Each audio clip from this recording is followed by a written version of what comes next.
तो चलिए आज की वीडियो शुरू करते हैं। और आज की वीडियो का पहला सवाल कह रहा है, यदि ए बी से 20% कम है तो बी ए से कितने प्रतिशत अधिक है। तो हम यहाँ लिख लेते हैं ए बी। यहाँ पे सवाल कह रहा है ए है वो बी से 20% कम है, तो हम यहाँ पे ए को मान लेते हैं, सॉरी बी को 100, और इससे 20% कम है तो ये होगा 80। अब आगे पूछ रहा है तो बी ए से कितने प्रतिशत अधिक है। तो हम यहाँ पे देखेंगे इनका अंतर कितना, तो यहाँ लिखेंगे हम 20।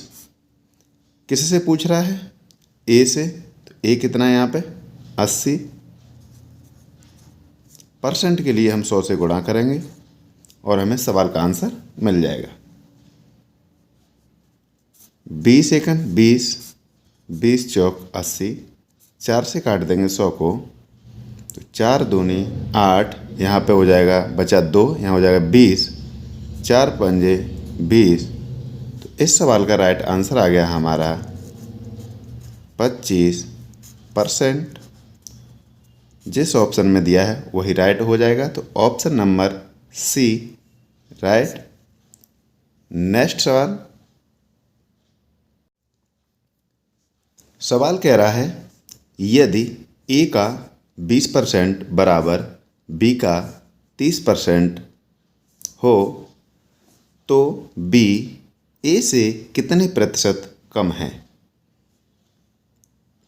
तो यहाँ पर भी दिया है ए और बी, तो हम पहले लिखते हैं ए का की जगह हम गुणा का चिन्ह लाएंगे 20%, ऐसे ही लिख लेंगे 20% बराबर बी का, तो बी इधर लिख लेंगे, का की जगह गुणा लगाएंगे 30%। अब यहाँ पे परसेंट से परसेंटेज ये कट जाएगी, 0 से 0 कट जाएगा। अब ए की वैल्यू इधर 3 है, तो हमें पता चल गया यहाँ पे ए बराबर 3 और बी बराबर इधर की वैल्यू आ जाएगी ये 2। अब आगे पूछ रहा है ये बी है ए से कितने प्रतिशत कम है। तो यहाँ ए से कितने प्रतिशत यहाँ पे देखेंगे तो कितना कम है 1। किससे पूछ रहा है, ए से, तो ए यहाँ पे हमें 3 है, तो बट्टे में यहाँ 3 लिखेंगे। परसेंट के लिए हम 100 से गुणा करेंगे। जब इससे हम गुणा करेंगे तो हमें आंसर मिल जाएगा यहाँ पे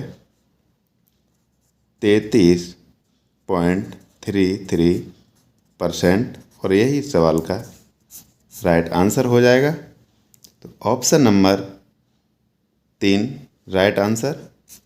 मुझे उम्मीद है आपको दोनों सवाल क्लियर हो गए होंगे। चलते हैं नेक्स्ट सवाल की तरफ।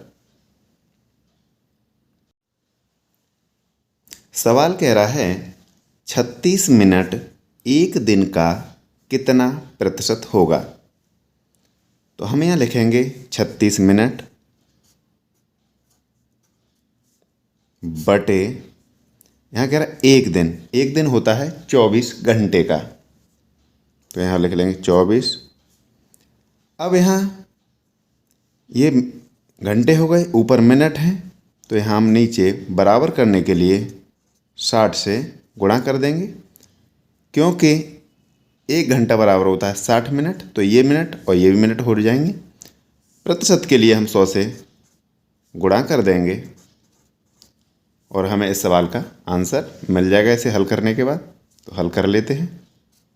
20 तिया 60, 20 पंजे 100, 3 से इसे काट लेते हैं, 3 एकन 3, 3 दूनी 6, 12 एकन 12, 12 दूनी 24। तो हमें यहाँ पे मिला 5/2। जब इससे हम इसमें भाग देंगे तो हमें मिल जाएगा यहाँ पर 2.5%, और यही इस सवाल का राइट आंसर हो जाएगा। मुझे उम्मीद है आपको ये भी क्लियर हो गया होगा। Option number B right answer इसका। नेक्स्ट सवाल। सवाल कह रहा है एक संख्या से 12 कम करने पर वह घटकर अपना 80% रह जाती है, उस संख्या का 30% क्या है। तो हम मान लेते हैं संख्या यहाँ 100% होगी, जो भी होगी, फिर वो रह जाती है 80%। तो हमने देखा यहाँ परसेंट में कितना अंतर आया, तो आया यहाँ पे 20% का, लेकिन यहाँ पर अंतर आया है 12 का। तो यहाँ लिखेंगे हम 12, ये है 20% के बराबर, तो 20%। अब यहाँ पे हम संख्या देखें तो हम यहाँ 100 से गुणा कर देंगे, हमने 100% संख्या मानी थी। अब इससे काट लेंगे तो हमें संख्या मिल जाएगी 20 एकन 20, 20 पंजे 100, 12 पंजे 60। ये जो संख्या निकल आई, जिसका अगर हम 12 कम कर दें तो वो 80% रह जाएगी। अब पूछ रहा है उस संख्या का 30%। तो जो संख्या ये 60 निकल कर के आ गई, इसका हम 30% निकाल लेंगे। 2 जीरो से ये 2 जीरो कट जाएंगी, 6 तिया 18। तो इस सवाल का आंसर हो गया हमारा 18। Option number C right answer. इसे इतना ना करके दूसरे तरीके से देख लेते हैं। जैसे कि यहाँ पे हमें पता चल गया कि 20% बराबर 12, तो हम लिख लेते हैं यहाँ पे 12/20। पूछ रहा है यहाँ पे 30%, तो यहाँ डायरेक्ट हम 30 से गुणा कर देंगे, तब भी हमें इस सवाल का आंसर मिल जाएगा। 10 दूनी 20, 10 तिया 30, 2 से काटेंगे 12, 6 बार 6 तिया 18। इस तरीके से भी आप आंसर ले सकते हैं, जैसा आपको अच्छा लगे उस तरीके से कर सकते हैं। नेक्स्ट सवाल।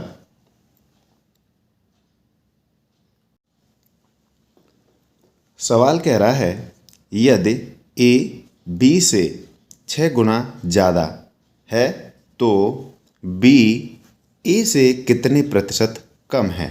तो हमें लिख लेते हैं ए और बी। यहाँ पर कह रहा है बी से 6 गुना ज़्यादा है ए, तो हम बी को मान लेते हैं 1। 6 गुना ज़्यादा है मतलब ये ए होगा वो 7 होगा, क्योंकि इनका देखिए अंतर आ गया 6, तो 6 गुना ज़्यादा है। अब आगे कह रहा है बी है ए से कितने प्रतिशत कम है। तो हम यहाँ पे देखेंगे ये कितना कम है, तो 6 कम है ए से। तो ए यहाँ कितना है 7%। के लिए हम 100 से गुणा कर देंगे और इसे हल करेंगे, तो इस सवाल का हमें आंसर मिल जाएगा। तो अब इसे सॉल्व कर लेते हैं। तो ऊपर ये आ जाएगा 100 से और 6 का आपस में गुणा कर देंगे, तो हम मिल जाएगा 600/7।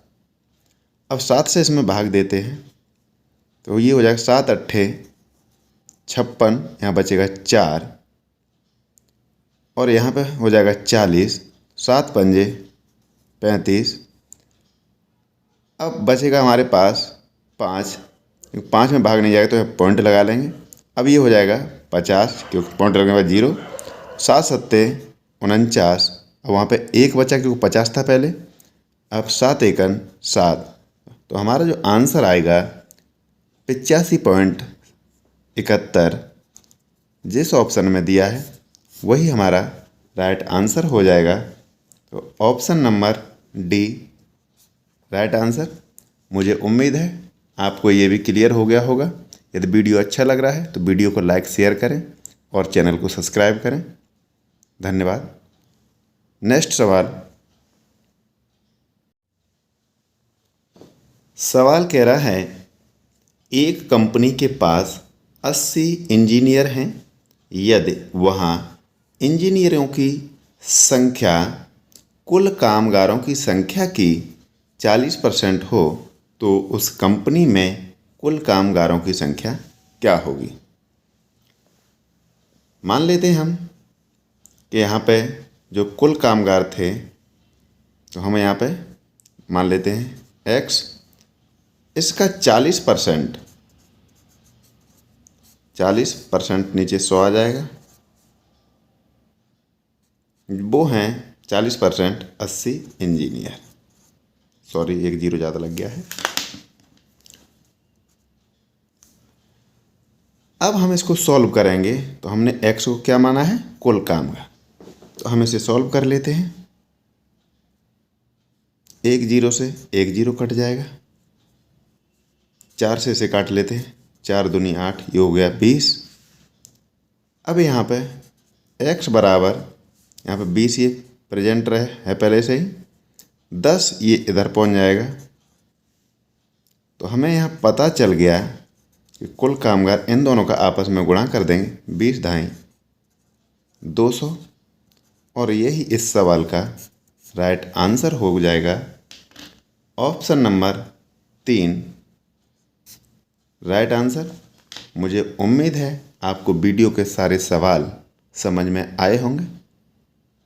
यदि वीडियो के सवाल सारे समझ में आ गए हों तो वीडियो को शेयर करना ना भूलें। धन्यवाद।